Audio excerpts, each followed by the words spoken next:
Bismillahirrahmanirrahim. Assalamualaikum warahmatullahi wabarakatuh. Baik, alhamdulillah. Innal hamdalillah nahmaduhu wa nasta'inuhu wa nastaghfiruh. Wa na'udzu billahi min syururi anfusina wa sayyiati a'malina. May yahdihillahu fala mudhillalah wa may yudlil fala hadiyalah. Asyhadu an la ilaha illallah wa asyhadu anna Muhammadan abduhu wa rasuluh, amma ba'd. Jamaah sekalian yang dirahmati oleh Allah Subhanahu wa taala, pertama-tama marilah kita panjatkan puji dan syukur kehadirat Allah Subhanahu wa taala, yang mana alhamdulillah pada pagi hari ini setelah kita melaksanakan salat subuh berjamaah, insyaallah kita akan melanjutkan dengan kajian pagi ya, insyaallah pada hari ini saya akan menyampaikan materi dengan tema tadabbur surat Al-Jin, hanya ayat 6 saja. Salawat dan salam marilah selalu kita limpahkan, curahkan kepada baginda alam Nabi besar Muhammad sallallahu alaihi wasallam, pada keluarganya, para sahabatnya, dan kepada seluruh umatnya. Dan mudah-mudahan kita semua sebagai umatnya nanti di yaumil akhir kelak mendapatkan syafaatul uzma dari beliau, amin ya Allah ya rabbal alamin. Jamaah sekalian yang dirahmati oleh Allah Subhanahu wa taala, sebelum kita masuk kepada tema pada pagi hari ini, kita sama-sama mereview kembali atau mengingat kembali bahwa Allah Subhanahu wa taala selain memerintahkan kita untuk membaca Al-Qur'an, tapi juga ada yang lebih sempurna lagi ya, agar diri kita menjadi lebih sempurna, yaitu kita diperintahkan untuk bertadabbur, yaitu memahami setelah kita membaca, menghafal, kemudian juga lebih jauh lagi membaca Al-Quran saja, ayat satu huruf saja sudah mendapat 10 pahala ya Bapak Ibu ya. Apalagi mentadabur. Nah ini, jadi Allah Subhanahu wa ta'ala memberikan nilai-nilai kebaikan yang sangat luas kepada kita semua. Meskipun pahalanya sudah cukup banyak membaca saja, tapi ketika kita menghafal kemudian mentadaburi Al-Quran dan bahkan melaksanakannya apa yang ada dalam Al-Quran, maka itu sangat besar sekali pahalanya dan juga faidahnya buat kita, karena Al-Quran adalah sebagai pedoman kita. Jadi kita harus semuanya kembali kepada Al-Quran dan Sunnah. Banyak sekali ya beberapa ayat yang menyampaikan terkait dengan afala yatadabbaruna al-Qur'an, afala ya'qilun, afala yatafakkarun. Ini Allah tahu ya, bukan hanya umat Nabi Muhammad saja, tapi umat-umat sebelumnya. Meskipun Nabi sudah Allah turunkan, Allah utus, kitab sudah Allah turunkan, akan tetapi masih banyak hamba-hamba Allah yang berpaling, padahal risalah atau kitab samawi itu sudah diturunkan. Nah, sampai kepada Nabi Muhammad SAW, Allah juga memerintahkan agar kita selalu bertadabbur, karena Al-Quran sebagai pedoman kita, ya kita harus betul-betul mau untuk belajar lebih dalam lagi apa yang berhubungan dengan Al-Quran. Karena Al-Quran adalah sebagai petunjuk dan juga pedoman kita dalam mengarungi kehidupan ini. Nah, di dalam Al-Quran ada namanya surat Al-Jin, Bapak Ibu ya yang dirahmati oleh Allah. Ini sangat menarik. Ini juga hanya ayat 6 saja ya. Aslinya surat Al-Jin itu jumlahnya ada 28 ayat. Kita ambil satu saja. Ini dari satu aja sangat luas sekali. Bagaimana kalau kita dalam seluruh Al-Quran kita mampu mentadaburinya? Ya, satu ayat saja tidak akan selesai dalam 1 jam atau 2 jam. Ya. Nah, karena kita ya ayat yang berhubungan dengan jin. Nah, jadi kita Bapak Ibu tinggal di dunia ini bertetanggaan dengan jin yang kadang-kadang kita mungkin tidak sadar ya. Nah, sebagaimana yang tugas kita kembali dulu ke tugas kita ya, mereview, mengingat juga kembali. Jadi tujuan Allah menciptakan jin dan manusia itu apa? Untuk beribadah. Wa ma khalaqtul jinna wal insa illa liya'budun. Dalam Quran surat Az-Zariyat ayat 56, aku tidak menciptakan jin dan manusia, kata Allah, melainkan untuk beribadah kepadaku. Nah, jadi Bapak Ibu, kalau misalkan ada orang yang kerasukan, kemudian ada yang terganggu rumahnya, ya, kita tinggal membaca ayat ini aja, ya. Jadi jangan takut. Karena kita yakin bahwa Allah saja sudah ya memberitahu atau mewahyukan wa ma khalaqtul jinna wal insa illa liya'budun. Jin dan manusia atau manusia dan jin itu tugasnya untuk beribadah, bukan untuk mengganggu. Sudah ya, deal ya.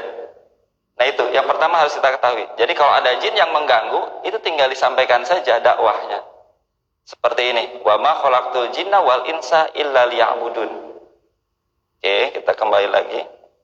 Nah, yang ingin kita tadabburi pada pagi hari ini adalah terkait surat Al-Jin ayat 6 yang bunyinya A'udzubillahi minasyaitonirrajim wa annahu kana rijalun minal ins ya'udzuna birijalim minal jinni fazaduhum rahaqa. Yang artinya, dan bahwasannya ada beberapa orang laki-laki di antara manusia meminta perlindungan kepada beberapa laki-laki di antara jin. Nah, kita sudah tahu ya, berarti jin itu ada jenis kelaminnya ya. Ada laki-laki dan juga ada perempuan. Dalilnya ini, dan juga dalilnya kalau kita mau ke toilet ya, diperintahkan untuk berdoa, Allahumma inni a'udzubika minal khubusi wal khaba'is. Jadi suruh berlindung dari jin laki-laki dan perempuan. Berarti jin itu ada jenis kelaminnya. Oke. Maka jin-jin itu menambah bagi mereka dosa dan kesalahan.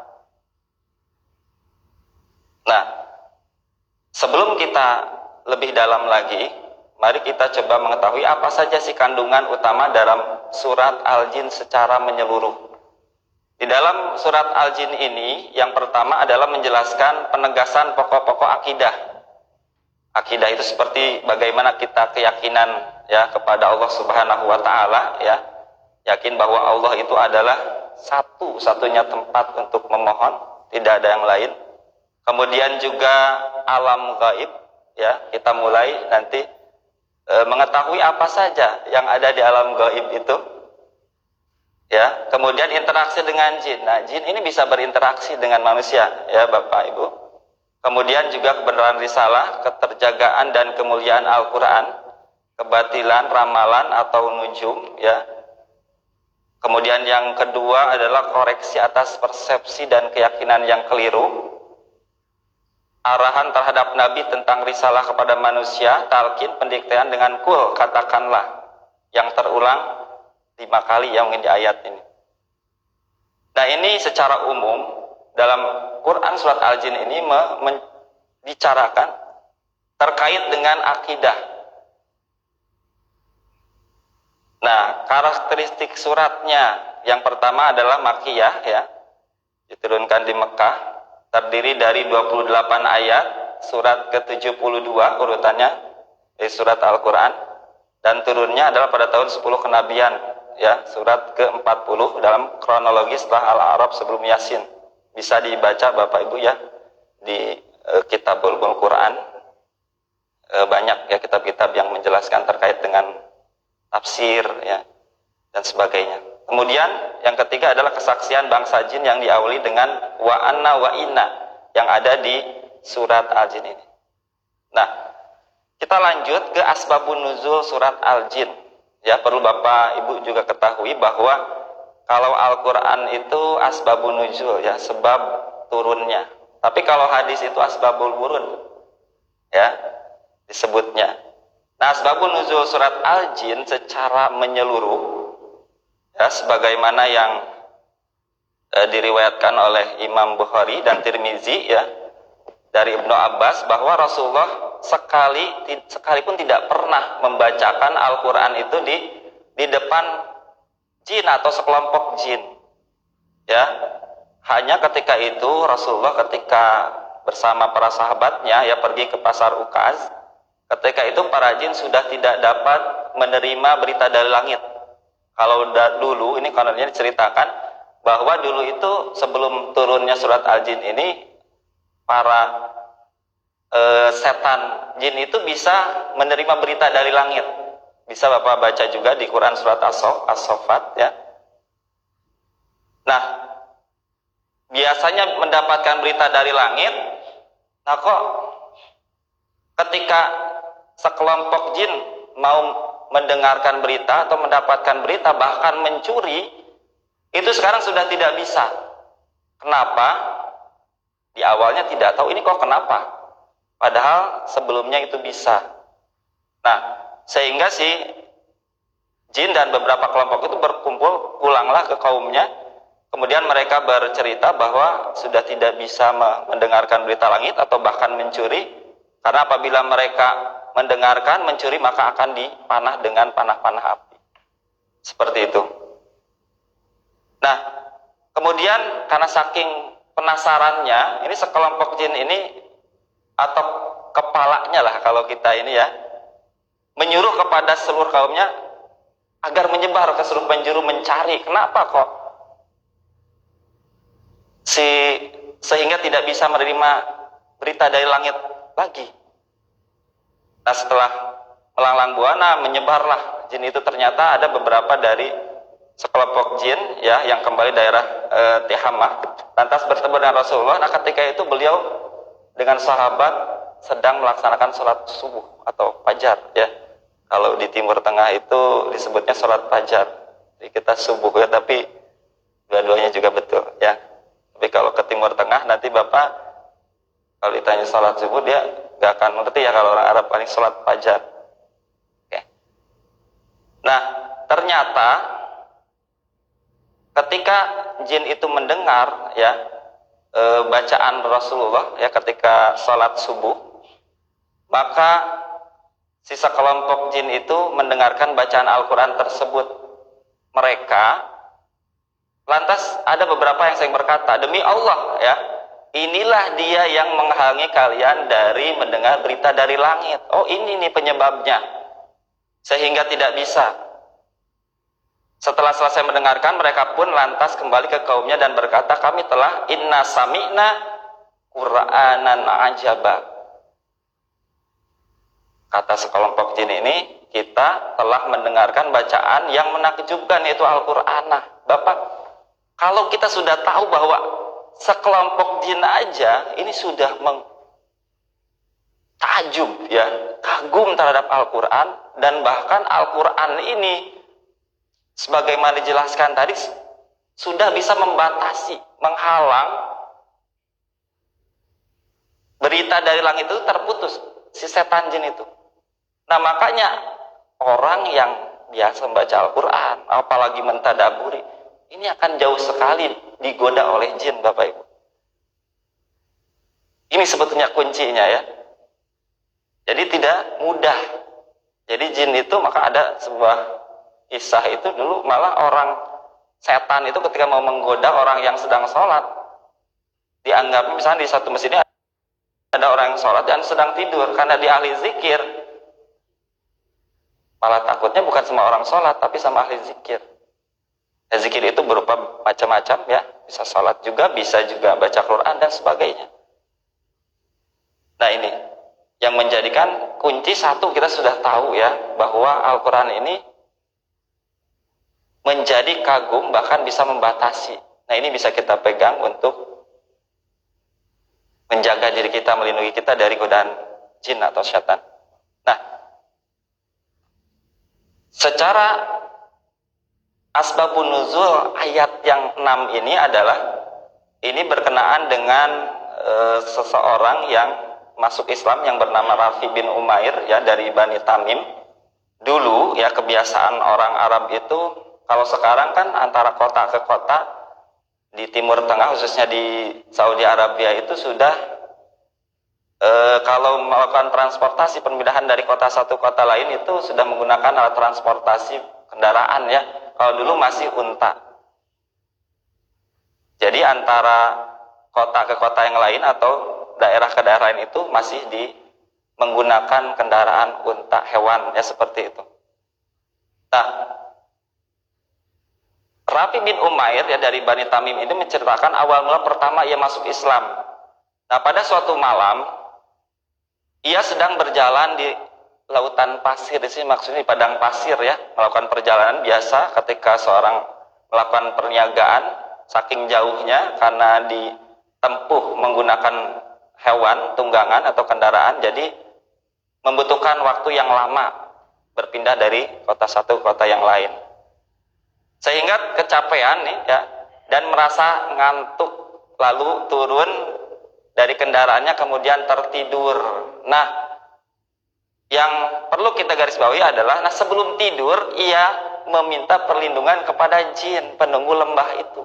Nah, kebiasaan orang Arab itu beberapa ada yang seperti itu. Ketika dia tinggal di suatu tempat, bukan memohon kepada Allah tapi malah memohon kepada jin penunggu lembah itu. Mungkin di kita juga masih suka ada ya yang seperti itu, kalau lewat jembatan tuh, kalau di Jawa-Jawa ya, tidit dulu, klakson dulu, itu macam-macam ya.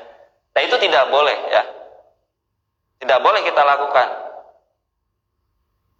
Ini menyangkut terkait dengan akidah ya, keyakinan kita. Nah, ketika dalam mimpinya itu dia melihat seorang laki-laki yang membawa tombak mau menusukkan ke bagian badan atau iganya si unta tadi. Kemudian sontak si Rafi bin Umair ini terbangun ya, kaget. Ternyata pas waktu bangun, oh hanya mimpi kata dia ya. Ternyata berulang lagi ya, setelah dia tidur kembali kemudian berulang lagi. Ternyata ada sekarang ya seorang pemuda yang sama mau membunuh hewan tunggangannya, akan tetapi dihalangi oleh seorang orang tua ya, dihalangi, tidak boleh itu, sampai berselisih. Sehingga ketika berselisih itu datanglah tiba-tiba kurang lebih 3 ekor banteng dan datang. Kemudian si kakek yang tua itu berbicara kepada pemuda yang mau membunuh tadi, hewan tadi, udah ambil saja ini satu, kamu tidak boleh mengganggu tetangga saya dari manusia. Nah kemudian si pemuda yang tadi langsung membawa satu banteng tadi, kemudian dia menghilang pergi. Kemudian si Rafi bin Umair ini melihat kepada si kakek tadi. Kemudian si kakek berkata, wahai saudara, apabila engkau berhenti pada suatu lembah di antara lembah-lembah ini dan engkau merasa takut, ucapkanlah aku berlindung kepada Tuhan Nabi Muhammad, yaitu Allah, bukan kepada jin atau penunggu dari tempat itu. Kemudian bertanya si Rafi ini, siapakah Muhammad itu? Yang menjawab, ia adalah nabi dari bangsa Arab. Ya, dia tinggal di Yastrib ya, dan tempatnya yang banyak pohon kurmanya. Ya, dia yang lahir hari Senin. Ya, kemudian Rafi pun saking ininya dia berusaha untuk pergi dan langsung menuju ke Nabi Muhammad SAW. Nah, ketika itu aslinya Nabi Muhammad sudah tahu ya apa sebelum cerita Rafi ini terkait dengan permasalahan yang terjadi, Nabi Muhammad sudah diberikan pengetahuan oleh Allah terkait dengan apa yang terjadi pada Rafi, dan ketika itu Rafi masuk Islam. Nah ini awal mula asbabun nuzul, sebab turunnya ayat keenam ini. Oke, yang tadi kita sudah. Nah, juga perlu kita ketahui nih ya, di dalam bahasa Arab ada yang namanya goib dan goib. Ini ada perbedaannya. Dalam Quran surat Al-Baqarah ya, alladzina yu'minuna bil goibi. Kenapa nggak ditulis bil goibi? Goib, goib ya, goib kenapa? Karena goib itu seperti Allah, tidak bisa kita lihat, malaikat dan jin. Mereka bisa melihat kita, akan tetapi kita tidak bisa melihat mereka. Makanya ada dalam ini apa? Pengertian dari ihsan, anta budallah ka'annaka tarah fa in lam takun tarah fa innahu yarah. Ya, jadi kita beribadah seolah-olah kita itu melihat Allah. Kalaupun Allah itu kita tidak bisa melihat Allah, maka seolah-olah jadikan Allah itu melihat kita. Nah, di sini goib ya, bisa melihat. Jadi kalau ada misalkan orang yang kerasukan, diganggu oleh jin, itu mereka itu lihat kita. Jadi kita langsung aja seperti tadi, wa ma khalaqtul jinna wal insa illa liya'budun wa nunazzilu minal qur'ani ma huwa syifaa'u wa rahmatul lil mu'minin. Terus bacain saja, dakwahin saja, seperti halnya kita berdakwah kepada manusia. Seperti itu. Nah, beda halnya dengan gaib. Nah, kalau gaib ini adalah sama, artinya gaib itu tidak terlihat juga. Sama dengan gaib. Akan tapi perbedaannya adalah kita tidak dapat melihat manusia atau benda dan mereka tidak dapat melihat. Contohnya kalau saya di sini nih, Bapak bisa melihat Bapak Ibu sekalian. Kemudian ketika pulang ke rumah tidak bisa. Saya tidak bisa melihat Bapak juga tidak bisa melihat saya. Apalagi terbatas dengan waktu benda itu tidak bisa terlihat. Nah, itu namanya gaib. Makanya kalau dalam bahasa Arab ada pertanyaan, man ghaba al-yaum, siapa yang tidak hadir hari ini? Ya, ghaba al-yaum, misalkan Muhammad, yang tidak hadir hari ini adalah si Muhammad. Nah, itu ya terkait dari bahasanya.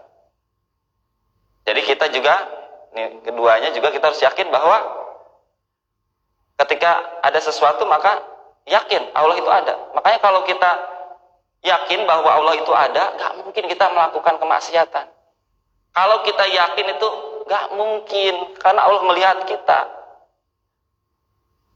Ya, kita diberikan jabatan, harta, ilmu, amanah, pasti akan dikerjakan. Kalau syaratnya dia itu yakin bahwa Allah itu melihat. Nah, ini yang harus kita garis bawahi, bahwa Allah itu melihat kita. Malaikat yang menjaga kita, bahkan jin. Nah, yang uniknya jin ini bisa lebih berinteraksi dengan manusia. Nanti kita sedikit bahas ya. Nah, kemudian yang selanjutnya adalah jin itu dari kata jinnun ya. Artinya tidak nampak. Nah, kalau dalam bahasa Arab ini ada, kalau misalkan huruf jim bertemu dengan nun, itu biasanya tidak nampak. Seperti surga, dalam bahasa Arabnya jannatun, jin, nun, itu tidak nampak, belum nampak. Tidak bisa kita lihat.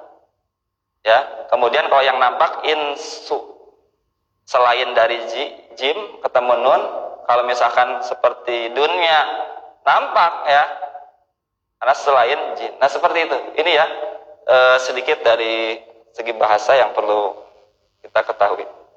Nah, selanjutnya adalah terkait dengan persamaan jin dan manusia. Ini juga perlu kita ketahui. Yang pertama adalah jin makhluk ciptaan Allah, sudah sama ya, kita juga sama makhluk ciptaan Allah. Kemudian yang kedua adalah kewajibannya beribadah kepada Allah, sama manusia juga tadi, sebagaimana dalam Quran surat Az-Zariyat, wa ma khalaqtul jinna wal insa illa liya'budun. Nah, jin juga ada yang jin Islam dan jin kafir. Nah, ini Bapak perlu garis bawahi ya.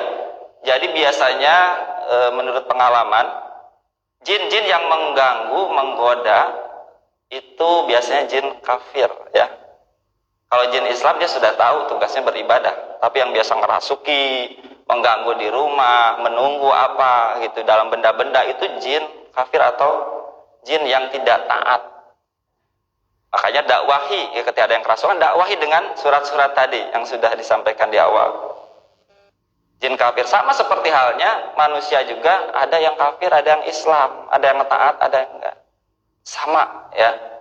Nah, kemudian yang selanjutnya ada memiliki nafsu. Sama, jin dan manusia itu memiliki nafsu. Makanya dia bisa berbuat tidak baik, menggoda, mengganggu. Tapi syaratnya Bapak, tidak semuanya jin itu setan. Tapi kalau setan itu sudah pasti jin, ya. Saya ulang, tidak semuanya jin itu setan, karena ada jin Islam. Tapi kalau setan itu sudah sepakat semuanya itu jin, ya. Karena yang namanya udah berwujud setan itu, pasti setan itu ya mengganggu tugasnya. Membisiki, nanti lebih jelasnya lagi ada di slide selanjutnya. Kemudian yang selanjutnya adalah memiliki akal dan ilmu sama. Jin dengan kemampuannya bahkan lebih dahsyat, ya, jin itu memindahkan tempat, pindah ke suatu tempat-tempat lain dengan cepat. Ya, sebagaimana kita tahu jin Ifrit, ya, cerita-cerita dari Nabi Sulaiman bisa memindahkan singgasana dengan dan sebagainya. Memiliki nafsu sama, ya, seperti manusia juga. Tinggal di dalam alam dunia sama, tinggal di alam dunia juga, ya. Kemudian memiliki keturunan juga sama, jin juga. Menikah juga sama, ya. Berjenis kelamin tadi sama, ada laki-laki, ada perempuan. Nah, sekarang perbedaan jin dan manusia. Jin ini diciptakan dari api, kemudian manusia diciptakan dari tanah. Ini awalnya jin ini berubah menjadi iblis setelah ingkar terhadap perintah Allah untuk diperintahkan bersujud kepada Adam. Ini jadi iblis, ya, namanya itu dari jin. Iblis lah bisa, ya, balasa iblis jadinya, iblis, ya. Jadi iblis itu hanya nama jin yang menyimpang. Kemudian yang selanjutnya adalah tidak nampak, gaib, sudah, ya, tadi kalau manusia zahir, terlihat. Yang ketiga, makanannya tulang dan kotoran, tidur, minum, dan kawin. Kemudian manusia makanan halal dan baik, tidur, minum, dan kawin, sama. Jadi jin itu makanannya tulang, ya, dan kotoran, makanya tinggalnya ada di toilet, ada di tempat-tempat sampah, ya. Bahkan ada yang menceritakan lagi dalam beberapa penjelasan di lautan, ya. Ada juga yang bilang katanya kenapa tinggalnya kok di lautan lebih banyak, kan takut sama garam, takutnya sama garam ruqyah, ya. Jin itu takut, ya, sama garam ruqyah itu, ya, sama air ruqyah itu, karena sudah didoakan seperti itu. Nah, kalau di situ belum di ruqyah, ya, di lautnya, jadi ya nggak takut di situ tinggal. Ada juga beberapa riwayat yang tinggal kalau Dajjal di segitiga Bermuda, tapi itu juga nggak jelas, ya. Belum jelas riwayatnya. Oke. Nah, jadi Bapak Ibu, kalau jangan berlebihan sebagai manusia itu, ya. Kita kadang-kadang tidak sadar, semakin berkembangnya, majunya teknologi, ini tulang aja bisa jadi lunak sekarang itu, ya. Ada ayam lunak, ya, kemudian tulang-tulangnya itu misalnya bisa dimakan semuanya. Padahal udah jelas ini makanan, tulang ini makanan tetangga kita. Jadi kalau misalnya ada tulangnya, udah gitu, dibiarin saja, jangan dimakan. Ini zaman sekarang aneh, ya. Apa belum baca, mungkin, ya, belum belajar. Ya, makanya Bapak-bapak kalau udah tahu ini, ya, mudah-mudahan tidak makan lagi tulang lunak nih, ya. Ini buat tetangga kita, ya. Jadi jangan terlalu kita berlebih-lebihan. Kita udah diberikan dagingnya, ya, apanya, jangan sampai tulangnya aja dimakan semuanya sama kita, jangan.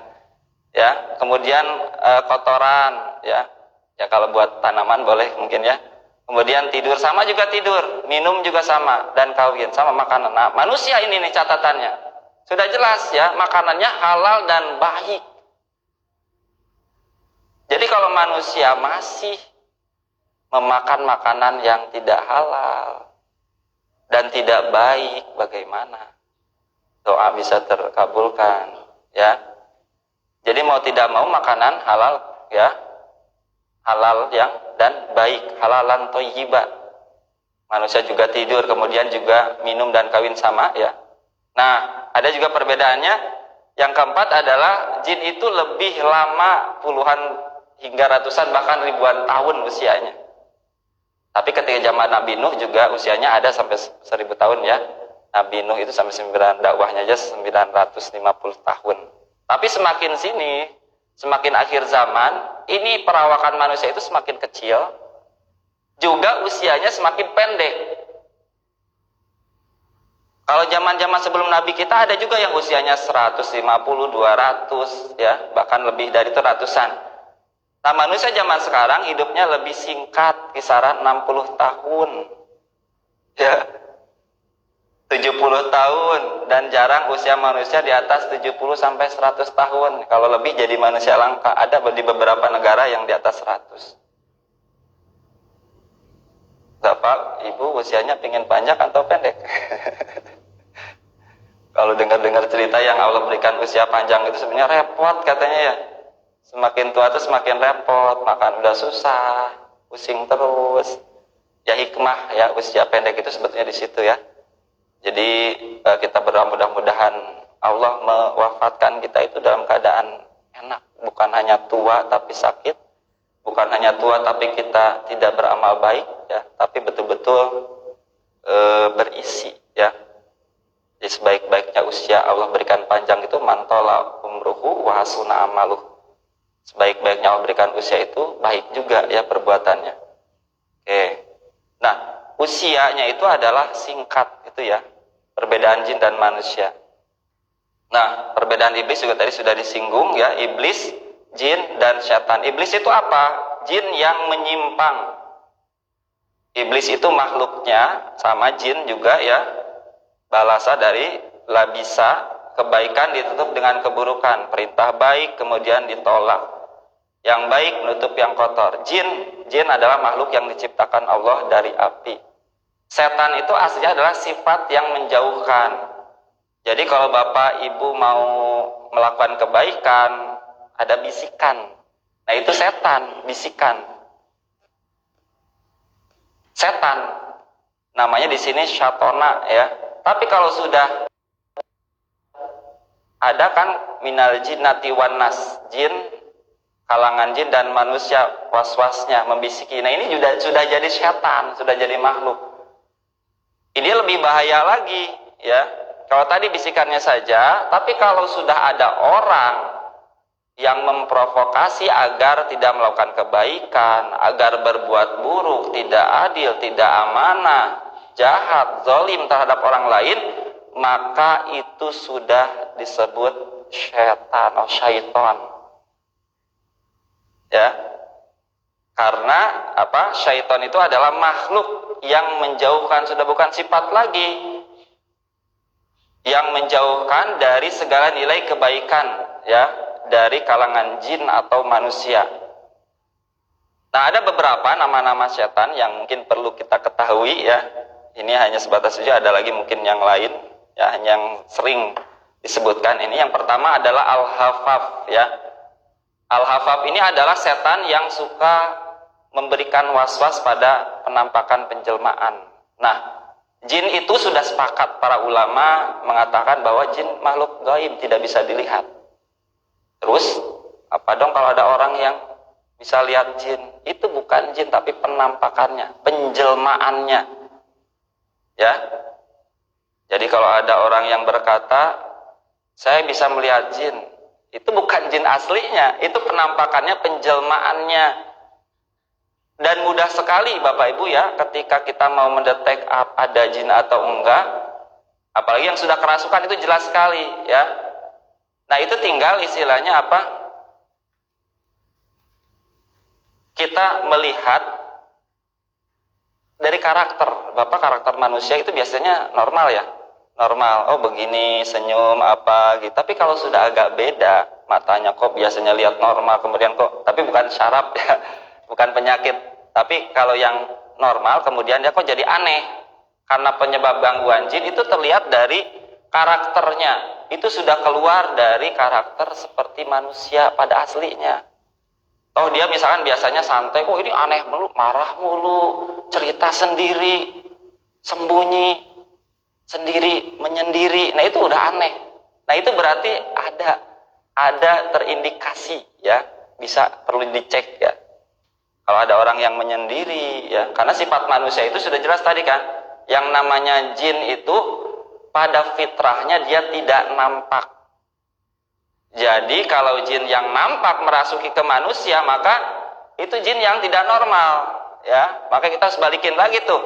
usir lagi, kembalikan lagi, dakwahi lagi agar kembali bahwa tugas jin itu bukan mengganggu di tubuh manusia, tapi dia beribadah. Sebaliknya nih, kalau manusia itu kan aslinya nampak. Kalau manusia itu suka sembunyi-sembunyi, biasanya sembunyi-sembunyi ini identik dengan melakukan hal yang tidak baik. Membicarakan orang, atau memfitnah orang, berkerumun dalam keburukan. Takut jadinya ingin diketahui orang. Nah, ini sembunyi-sembunyi, ini tidak normal manusia seperti ini. Ya, harus kita kembalikan juga sama didakwahi. Seperti itu disampaikan. Kemudian yang selanjutnya ada yang namanya setan walhan namanya ya, setan yang suka, mohon maaf tadi belum. Yang pertama, jadi setan al-hafaf ini adalah dia memberikan was-was melihat hewan, binatang.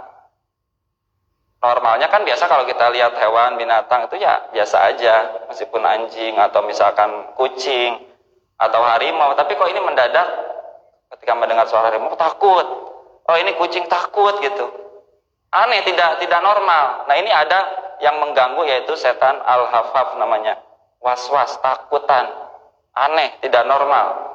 Nah, kemudian yang selanjutnya adalah walhan ya, yaitu setan yang memberikan was-was menggoda pada orang-orang yang berwudu sampai mau salat ya. Jadi walhan ini adalah setan yang suka memberikan was-was.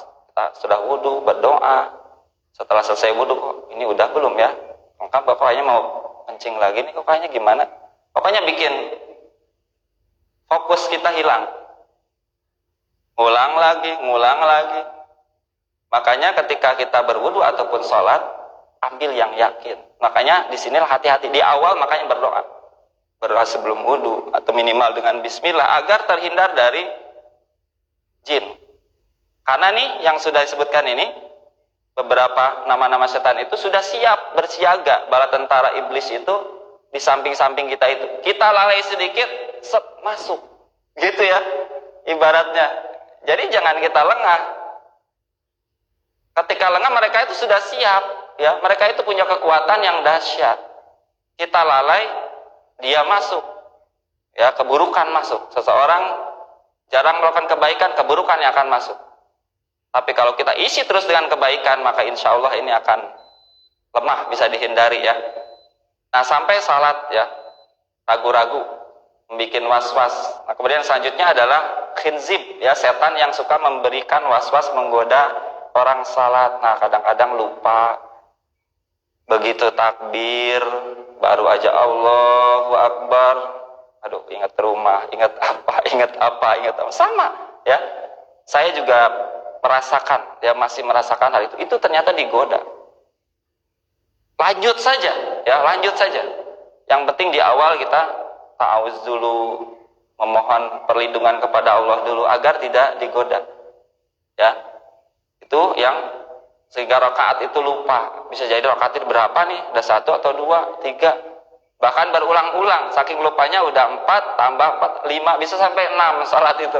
Karena saking lupanya. Nah, di awalnya kita ini kurang fokus, ya, kurang berdoa, kurang mohon perlindungan kepada Allah. Ternyata ketika kita lengah, nah makanya ketika lengah lah, makanya banyak orang yang biasanya ketika lengah itu kan awalnya lengah, kemudian santai dan ngantuk. Makanya banyak orang-orang yang celaka ketika menggerakkan kendaraan itu ketika ngantuk. Nah, ketika ngantuk itu masuk itu jin itu dengan mudah, lupa, sudah tidak sadar lagi. Makanya hati-hati ya. Makanya Bapak Ibu mungkin ada yang pernah merasakan ketika tidur sebelum berdoa biasanya agak keganggu. Ya, itu aslinya jin itu mau masuk, mau menggoda tapi tidak bisa.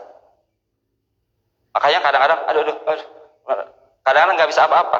Berdoa saja, terus lawan. Itu nanti akan pergi sendiri. Itu dia berusaha untuk mau masuk tapi tidak bisa. Seperti itu. Nah, kemudian yang selanjutnya adalah zalnabur, ya, setan yang suka menggoda di pasar, niaga, dan di tempat kerja. Nah, ini nih yang lebih luas lagi nih jangkauannya.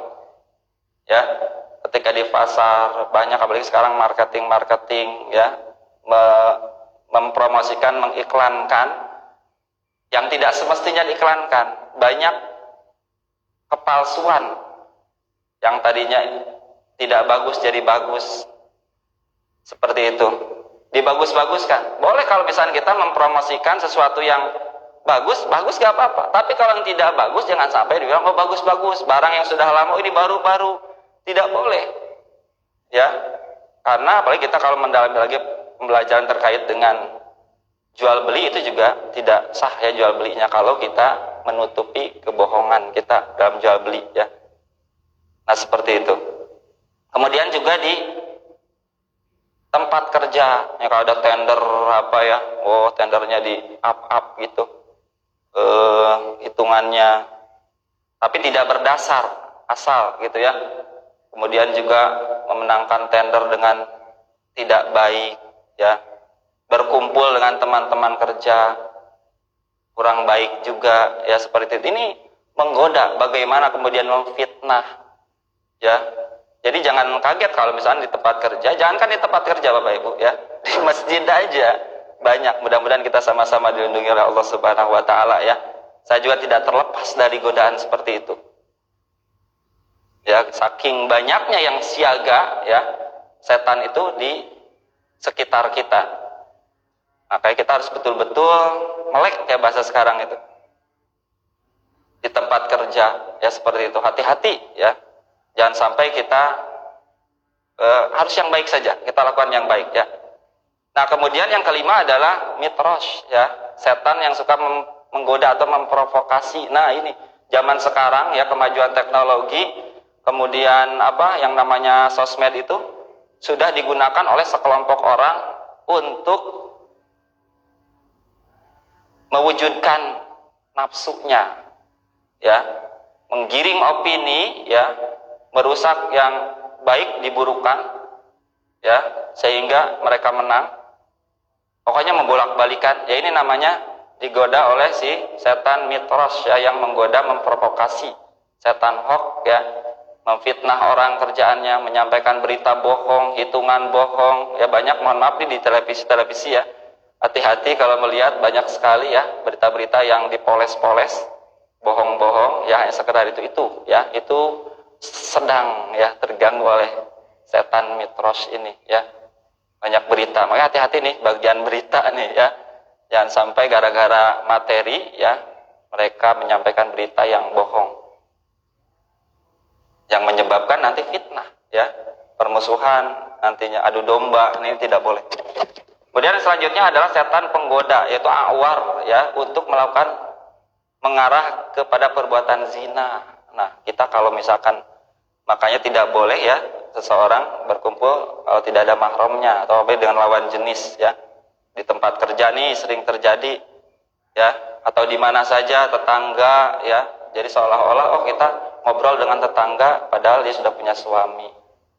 Suaminya sudah punya istri juga, tapi kok seolah-olah nyaman gitu. Nah, itu sudah terganggu oleh setan awar ini ya, untuk melakukan perbuatan zina secara tidak langsung. Nah ini harus dihindari. Curhatlah terlalu berlebihan ya. Kita punya suami, malah suami kita dicurhatkan kepada orang lain. Kita punya istri, keburukannya diomongin ke orang lain. Itu tidak boleh ya. Ada yang tidak boleh kita sampaikan ya secara keseluruhan terhadap orang ya, tidak perlu. Ada yang perlu, ada yang tidak. Nah ini yang mengarah kepada perbuatan zina. Nah, seperti itu. Ini sangat bersiaga juga ya. Kemudian yang terakhir adalah dasim ya, setan mau di rumah. Nah ini di rumah. Makanya kita tidak mau pergi kemanapun, ada semua ya. Yang penting makanya Allah memberikan agar kita berlindung, berdoa. Ada doanya. Ya likulidain dawa. Setiap ada penyakit ada obatnya. Nggak usah khawatir Bapak Ibu ya. Allah sudah memberikan ya, kecuali maut. Illal maut, kecuali meninggal tidak ada obatnya ya. Nah setan pengganggu di rumah apa aja, rumah tangga. Misalkan kau di rumah itu tadinya masalahnya kecil, masalahnya hanya anak berteriak aja ya, misalnya anak berteriak berisik, terus bapaknya marah, "Mah, ini gimana sih mama, diem aja." Misalkan ya seperti itu. Nah nanti sih ibunya juga, mending kalau ibunya sabar ya, oh iya pak, maaf pak, tapi kalau sama-sama malah ngamuk lagi. Nah, ini digoda oleh dasi, setan dasi pengaruh rumah tangga. Ingin mereka itu, kita itu cerai, ingin rame terus. Kita benci ke anak, kita benci ke istri kita, ke suami kita. Diacak-acak ya. Seperti itu. Makanya jangan sampai tergoda ya, ketika Bapak Ibu sudah tahu nih ada ini penggoda ini, mengganggu ya di rumah tangga ini. Jadi kita harus sabar ketika ada suami kita lagi naik nih tensinya. Kemudian atau sebaliknya istrinya kalau lagi head biasanya naik juga tensinya, itu kita harus tenang, hati-hati ya. Kita harus bisa memahami. Makanya segeralah pahami karakter seorang suami atau istri itu, ketahui. Bisa jadi kita karena belum tahu jadi mudah marah. Oh begitu ya. Kalau kita udah tahu, oh istri itu agak sedikit tensinya tinggi kalau lagi head. Nah berarti kalau lagi marah-marah kita wajar maklumi gitu ya. Kalau bapak-bapak kalau belum gajian misalkan ya agak tensinya tinggi, itu wajar. Kalau marah-marah ke istri, wajar istri juga oh mungkin lagi ini, masalah ini. Nah seperti itu. Kita saling memahami. Kita harus bisa menyelamatkan dari godaan, gangguan-gangguan dari setan-setan ini ya. Nah, Bapak Ibu yang dirahmati oleh Allah Subhanahu wa taala, ada yang perlu kita ketahui juga adalah ada 4 kekuatan yang ada di dalam tubuh manusia. 4 kekuatan ini tidak akan pernah berhenti untuk bertempur, bertarung di dalam tubuh kita. Yaitu yang pertama adalah hawa nafsu, 1, 2 ya, itu buruk. Yang 3, 4 yang warna hijau ya, itu baik. Hawa nafsu dan setan pendamping atau korin, buruk yang mengajak kepada keburukan. Hawa nafsu tidak bisa dibunuh Bapak Ibu ya, tetapi hanya bisa ditaklukkan. Dengan apa? Nah, dengan yang 3, 4 ini yang baik. Akal, diisi akalnya dengan ilmu pengetahuan. Belajar ya, belajar agama atau apapun ya. Amal soleh, melakukan amal soleh, keimanan dan zikir, itu yang bisa mengendalikan hawa nafsu ya, karena sudah fitrah. Tidak ada manusia yang bisa mengalahkan hawa nafsu secara menghilangkan, tidak bisa, tapi hanya bisa mengendalikan. Makanya dikendalikan dengan apa? Dengan ilmu. Oh, menurut ilmu begini loh, sebagai suami segini, sebagai istri begini, sebagai anak begini, semuanya. Dan berperilaku apapun ya, harus sebagai pemimpin harus begini, sebagai orang yang berharta punya begini, harus begini melakukannya. Ya, ilmunya itu dipelajari, kemudian selalu melakukan amal soleh dan keimanan, yakin kepada Allah, kemudian zikir ya, dawamkan zikir meskipun 1 hari 3 ayat atau membaca doa sebelum tidur, yang penting jangan sampai terlepas dari zikir. Kemudian yang keempat, malaikat pendamping, malaikat mulhim, pemberi ilham, selalu ikuti. Dalam hati kita itu selalu ada yang bisiki, ketika kita buruk jangan, kamu ketika lagi malas sholat ya, ketika kamu misalkan atau kita lagi melakukan keburukan, jangan melakukan, itu tidak baik. Ada dalam hati kecil itu ya. Nah itu ikuti ya. Nah kalau misalkan 1, 2 yang buruk ini, kekuatan ini menang, maka manusia itu sudah pasti buruk akhlaknya dan sebagainya. Bakal berperilaku zalim kalau dia kalah nafsunya, dia kuasai, setan berengkorinnya dia ikuti, maka sudah pasti orang ini berakhlak tidak baik. Dan sebaliknya, apabila poin 3 dan 4 orang itu diisi dengan akal, ilmu pengetahuan, amal soleh, keimanan dan zikir, kemudian dia selalu mengikuti ya malaikat pendamping atau malaikat mulhim, pemberi ilham, maka insya Allah orang itu dipastikan orang soleh atau solehah.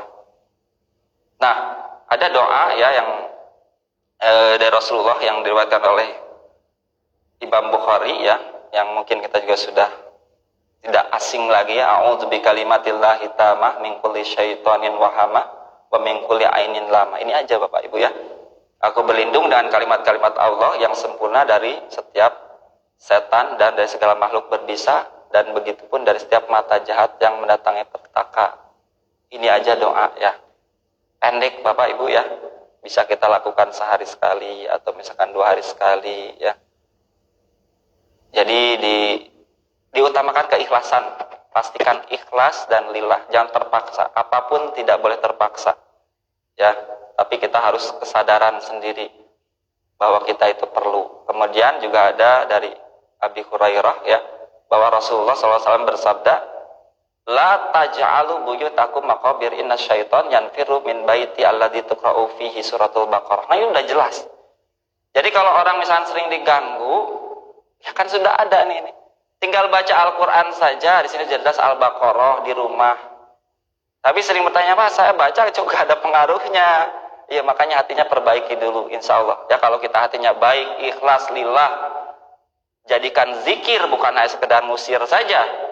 Bacaan itu jadikan zikir, bukan kita lagi butuh saja. Ya, jadikan kebutuhan kita, maka insya Allah ya bacaan Al-Quran itu akan bisa memiliki kekuatan ya melalui Al-Quran itu dengan izin Allah Subhanahu Wa Taala. Janganlah kalian jadikan rumah-rumah kalian sebagai kuburan. Yaitu kuburan itu tidak pernah dibacakan sama sekali ayat Al-Quran. Sesungguhnya setan itu akan lari dari rumah yang di dalamnya dibacakan surat Al-Baqarah. Ya, kalau semuanya terlalu panjang, kalau ya bisa 2 ayat terakhir saja atau ayat kursinya. Ya sudah jelas sekali siapa yang tidur baca ayat kursi maka tidak akan diganggu dari pas tidur sampai bangun. Itu sudah yakin, kita harus yakin. Masalahnya harus yakin ya Bapak Ibu. Karena merasakan kok masih tetap diganggu karena tidak yakin. Kalau yakin insya Allah tidak akan berani. Itu sudah jelas ya hadis ya, la yantiqu anil hawa inna wahyu yuha ya. Jadi sudah jelas wahyu dari Allah kepada Rasulullah itu sudah betul-betul tidak ada ini. Tidak ada yang diragukan lagi. Nah, dengan zikir pagi dan petang, kemudian membaca ayat-ayat ruqyah ya Al-Ikhlas yang pendek, Al-Falaq, An-Nas, Al-Baqarah, 1 saja Bapak. Kalau mau ngecek ada jin atau tidak dalam tubuh manusia, baca aja lah Al-Falaq, suruh baca Al-Falaq 3 kali ya. Tapi fokus ya, fokus. Karena kadang-kadang kalau nggak fokus nggak bakal bisa. Fokus baca Al-Falaq, dia sendiri yang mau atau yang kerasukan. Coba aja ya, coba yang kerasukan suruh baca. Kan ada orang yang sering kerasukan tuh. Ketika belum kerasukan itu suruh baca Al-Falaq 3 kali aja. Baca sendiri, kita liatin. Itu nggak akan kuat. Kalau ada jin di dalam tubuhnya bakal langsung kerasukan. Ya. Apalagi nanti misalnya ada bisa dicek ya seperti itu. Dan saya alhamdulillah udah membuat buku belum di ini tapi belum dicetak ya. Insya Allah ya. Cara mengeceknya bagaimana ngecek jin masih berada dalam tubuh manusia itu ya. Bapak Ibu ya, dengan membaca di tangan di seperti ini kan, luruskan, waduh dibaca 2 ayat saja. Wa nunazzilu minal Qur'ani, tapi sah, yakin ya. Wa nunazzilu minal Qur'ani ma huwa syifaa'un wa rahmatul lil mu'minin. Wala yaziduz zalimina illa khasara. Nah, kayak gitu tuh ya, ada gambar ya. Nah, kalau masih ada jinnya, sama 1 ayat lagi, ya ayuhan nasu qad ja'atkum mau'idatum mir rabbikum wa syifaa'un lima fis sudur wa hudaw wa rahmatul lil mu'minin. Nah, kalau masih ada jin itu akan kebuka sendiri, nah seperti gambar yang di bawah. Kalau yang lebih parah lagi jadi seperti itu, ya. Itu sudah dilakukan berulang-ulang kali dan terbukti. Baik. Nah tadi udah. Nah, kemudian kembali ke kesimpulan Bapak Ibu dari tadabbur kita pada pagi hari ini adalah hikmah yang bisa kita ambil dari kisah yang terdapat dalam surat Al-Jin tadi. Yang pertama adalah janganlah kita berdoa dan meminta kepada selain Allah, kepada benda-benda, kepada yang dianggap memiliki kekuatan, atau yang sekarang kita kenal ada kris, ada jimat dan sebagainya, ya. Ya, karena hal tersebut termasuk kepada perbuatan syirik. Ya. Kemudian yang kedua, Allah Subhanahu wa taala tidak akan mengampuni dosa syirik apabila seseorang meninggal dunia dalam kemusyrikannya. Innallaha la yaghfiru ayyushraka bihi wa yaghfiru ma duna dzalik, ya. Bahwa Allah itu tidak akan pernah mengampuni dosa syirik kecuali dia bertobat sebelum ajal datang. Yang terakhir adalah tidak ada gunanya. Kita udah amal banyak ya. Kemudian kita susah payah ibadah, sholat, tahajud, tarawih, puasa. Kalau kita itu mempercayai Allah, tapi mempercayai ada selain Tuhan, selain Allah. Ini banyak zaman sekarang. Oh iya saya percaya kepada Allah sih, tapi dia masih percaya ke dukun, percaya ke masih percaya ke penunggu-penunggu ya, baik laut lah. Ya, Nyerok Kidul atau dan sebagainya, tempat-tempat atau kuburan-kuburan keramat. Nah itu jangan sampai ya Bapak Ibu ya, karena syirik ini, kemusyrikan ini beda dengan halnya kalau sedekah, ria masih mending hilang. Tapi kalau dosa syirik ini, kita menjadi orang musyrik, maka ini tidak akan diampuni sebelum tobat. Mudah-mudahan Allah Subhanahu wa taala, apabila yang ingin lebih jauh lagi mempelajari, bisa dibaca buku Talbis Iblis ya Karim Ibnu Jauzi atau Imam Asyuti dalam Alam Jin ya. Bisa ada terjemahannya, bisa dibeli di Gramedia Bapak Ibu ya. Dan mudah-mudahan juga saya ini udah bikin buku ya, dan mudah-mudahan insya Allah sebentar lagi dicetak ya, bisa bermanfaat buat umat. Itu saja mungkin Bapak Ibu yang bisa saya sampaikan. Mohon maaf apabila ada kekurangan dan kesalahan kata dalam penyampaian. Hadanallahu wa iyyakum ajmain ya. Kita berdoa kepada Allah. Allahumma aslih lana dinana alladzi huwa ismatu amrina wa aslih lana dunyana allati fiha ma'asyuna wa aslih lana akhiratana allati ilaiha ma'aduna waj'alil hayata ziyadatan lana fi kulli khair waj'alil mauta rahatan lana min kulli syarr. Rabbana taqabbal minna innaka antas samiul alim wa tub alaina ya rabbana innaka antat tawwabur rahim. Rabbana atina fid dunya hasanah wa fil akhirati hasanah wa qina adzabannar.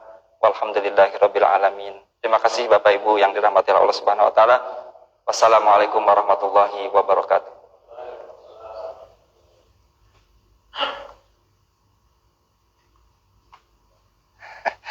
Insyaallah.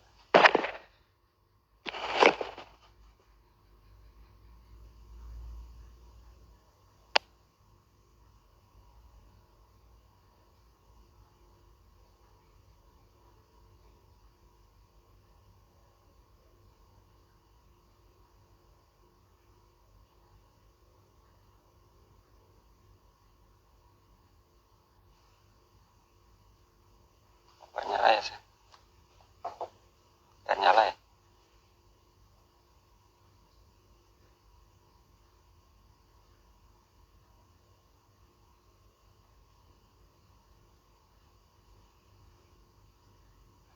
Sip.